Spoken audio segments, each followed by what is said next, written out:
Howdy folks, I'm Matrimonial Marigolds, merrily marrying magical magnolias. I'm Amber. And here are more magical magnolias for us to marry. I don't know how we're doing this because I'm pretty sure those flowers aren't, like, compatible on a floral level.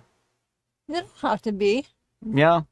I guess so. They don't have to procreate. They're magical too, so I mean, it's like they can probably shapeshift into whatever they want with their magical magnolia magic. Let's get started. Yeah, we have magic here, and you're worried about whether they'll germinate each other.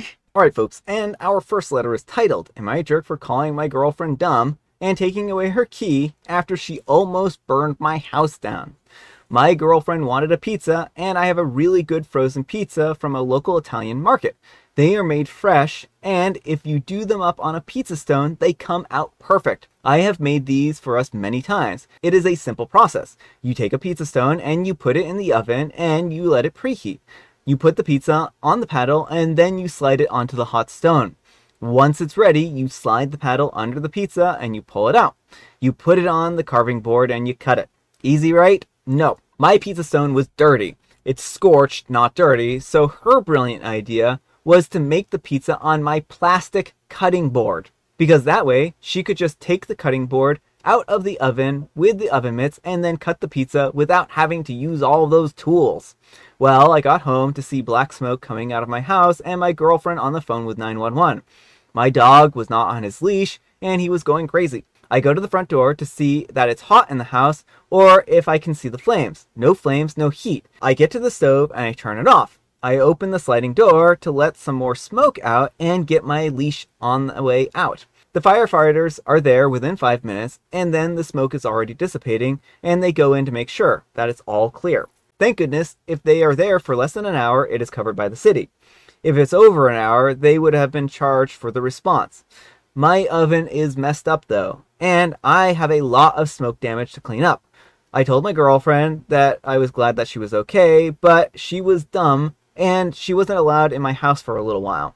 I took away her key. We do not live together, but she has a roommate and likes having a big house to herself on her off days. She says that it was a mistake that anyone could have made and that I'm a jerk for calling her names. Yes, she said those words. She said that it's my fault for not just getting a microwave pizza and having a fancy one. Alright folks, what do you think? I mean, I think it wasn't nice to call her names, but I definitely think it's sensible not to let her in the house alone if she doesn't know what does and doesn't go into a stove. Yeah, I mean, it's a little disconcerting that she would put plastic into a stove. That's one of those things, like, most people are aware that you can't put plastic into a oven like that. So I don't know if an easier pizza would have been any better for her, because I can't imagine that you can only have so many safeguards in place before somebody who has not necessarily the best sense of things will come in and destroy those safeguards, right? Right. This isn't a fault of OP. This is a fault of the girlfriend for not thinking about the consequences of putting plastic into the oven. Yeah, and if she doesn't know what does and doesn't go into an oven, she shouldn't be cooking. Yeah. And I can't blame OP for wanting her not to be in the house unsupervised. Mm-hmm. After nearly having their house burnt down, right? I mean, it was fine in the end, right? But it's going to be hard to trust an individual like this to be at home alone and not, do something that could cause a lot of destruction. Right. I mean, he's on the hook for any repairs from this, if he has to get a new stove or, if this smoke damage has damaged something he has to replace, it's a risk. So it isn't like a question of like right or wrong here. It's about, like, it's not like he's saying you are a bad person for doing this. Mm-hmm. It's just, I don't trust you to be safe home alone. Yeah.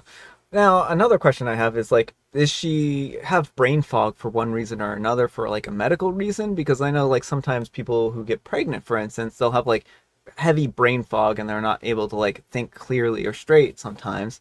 And so I am wondering if maybe there's something other underlying going on here, where she just wasn't thinking about this clearly and went ahead and did something that wasn't necessarily the wisest. Yeah, I mean, that's a possibility, although it seems like she's defending her actions as though, like, anyone could have done it, like she didn't know that it wasn't something you do, which makes you question, like, again, like, she should not be cooking if she doesn't understand what doesn't go into an oven. Yeah, well, I think that she's trying to defend herself. It's like sometimes I think people kind of get rooted into a position to like defend themselves. They might not necessarily feel like they're in the right, but they don't want to admit that they're wrong.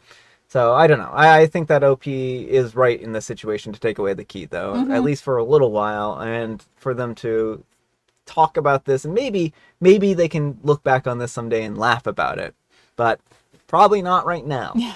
It kind of reminds me, actually, a little bit. Let's talk about another story that we had a while back about the woman who nearly burnt down the house because she was grilling. Her husband wanted her to grill. This kind of has like that similar kind of vibe where the husband set up the grill right beside the house. Right, and he just like, she didn't really know how to grill, and he just was like, just do it, it's easy. Yeah. And like, yeah, and then he came home, like the house siding burnt, and like the neighbor had to put out the fire. Yeah, and the steaks were ruined and Yeah. all kinds of stuff there. Like, some people just aren't very good at cooking and aren't necessarily aware of what needs to be done. Like, and if you haven't been in the position where you're cooking or understand how it can be dangerous, then maybe you don't necessarily have the best sense of what to do in the kitchen, right? Right. Well, and a lot of people just are not taught. Like, there's such a wide range of what people are taught and aren't taught about cooking. So if she's really not done much cooking beyond microwaving, then she may not understand the do's and don'ts of ovens. Yeah, it sounds like she prefers the microwave. So this may just be one of those situations where she just hasn't ever been in a position where she needs to cook for herself. And so she did it in the best way that she knew how. She's like, oh, I have this brilliant idea. I'll put it on this cutting board. Not such a brilliant idea. Hopefully they have a talk about what goes in the oven from here on out. But let me know what you folks think. So anyhow, take care and good luck. And Lane's Echo Series says, not the jerk. A 24-year-old who doesn't know that you can't put plastic cutting boards into the oven is not necessarily the wisest. She didn't apologize. She thinks that you're too fancy for wanting a non-microwave pizza. Seems like she likes having your house to herself more than she likes you. And OP replies, I have a silicone stuff that can go in the oven. I guess that was what her thought process was. I actually think that's a really good point, right? Like, there are silicone things that have high temperatures. She may have been confused about like the difference between plastic and silicone because they can have very similar textures sometimes. All right, folks, and our next letter is titled, Am I a Jerk for Putting a Camera in My Daughter's Bedroom? So my daughter is now 16 years old. We have installed a CCTV camera in her room. We did that many years ago when she was younger, so it's not a punishment for her behavior, but just to protect our daughter. Just like before, we simply feel safer when we can see what our daughter is doing. Also, especially now that she's a teenager. She is almost always in her room, and otherwise we see very little of what she does there all day long. My daughter has complained several times that we are invading her privacy and that she cannot change properly, which is not true because she has a walk-in closet right next to her room that is not monitored and she can change in there. It also gives us the opportunity to check on whether she is doing her homework and studying for school. I think as parents, you should keep an eye on your child to make sure they are doing everything they can do well in school. All right, folks, what do you think? Yeah, major, you're the jerk here. Like, is this worse than the parents who take off their kids' doors? Yeah. You know, like, your kids deserve to have some level of privacy and freedom and independence. How is your daughter going to survive in college, assuming she goes to college, if she has never had to manage her courses on her own? Like, I understand wanting her to get good grades, but she's at an age where she needs to make the decisions to do her homework and when to do her homework for herself. Yeah, well, I mean, one solution to the homework issue, right, is to have like a study hour or a study time in your home where she is sitting at the table, you know, doing her homework, you know, in open view of the parents. That way, if you are really that concerned about whether or not she's doing her homework or whatnot, that way there is like her there and you're available to help her if she needs help with homework. And it kind of works out in the respect that like you're all working together to make sure that the work is getting done. I'm not necessarily saying that that is the best fit for every single person, but that's what we did when I was growing up, right? Yeah, it feels a bit much for 16. Like when I was a teenager, I mean, I was entirely on my own to do my homework and it got done because it was important. I think, I'm not saying that's a bad idea, but, and it certainly would be much, much better to what OP is doing right now. But I definitely think that you should not have cameras in the bedroom. Your daughter needs to have privacy. Oh, yeah. She needs to learn to be like, one, have a safe space. Because right now it sounds like unless she sits in her walk-in closet all day, she has nowhere she can go where she's not monitored. Yeah, I don't like the whole monitoring of her constantly here. I feel like it's really kind of grimy in some ways because she is a teen. She deserves her own privacy. Even if she were a little kid, she would deserve her privacy. I think the one place that you can say, well, maybe you should have monitoring is for small babies, right? Mm-hmm. Small babies, they're not going to care about privacy here. And Right. it's sometimes good to have a nanny cam to know what's going on with them. Yeah, it can be important for safety and like getting to them in time and whatnot. Mm-hmm. But a 16-year-old is old enough to have her own, she needs her own private space so she can explore her interests, and be her own person, even if it's not exactly what you want her doing. Yeah. So I think that they should take the camera down. 100%. But let me know what you folks think. So anyhow, take care and good luck. And Moist Tradition 4230 says, "You're the jerk, you're the jerk, you're the jerk, you're the jerk. I've been knocking on my daughter's door and waiting for her to say come in for as long as I can remember. And she's not even a teenager yet. Teaching her boundaries is so much more important than your sick need to simply see her 24/7.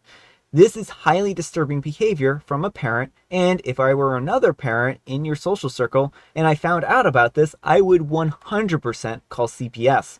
If you don't remove the camera now, you can come back and read this post someday and wonder why she has gone no contact with you. What a horrible parenting." Yeah, I mean, I think that brings up a really good point too, is that the OP isn't allowing her to develop healthy boundaries with people either. And if she's used to always being surveilled, if she has a partner who wants to surveil her, that'll just seem normal. Yeah. And it's not okay. It's not normal. It's not healthy. Exactly. And MLC885 says, "You're the jerk, and I'm not even sure this is legal. I would consider it akin to child abuse. But my parents weren't so weird. So if somebody did this to me, I would have had the good sense to cover or break the camera, or tell somebody about my parents watching me in bed with their camera." Speaking of creepy parents, our next letter is titled, "My dad placed an AirTag in my car without me knowing.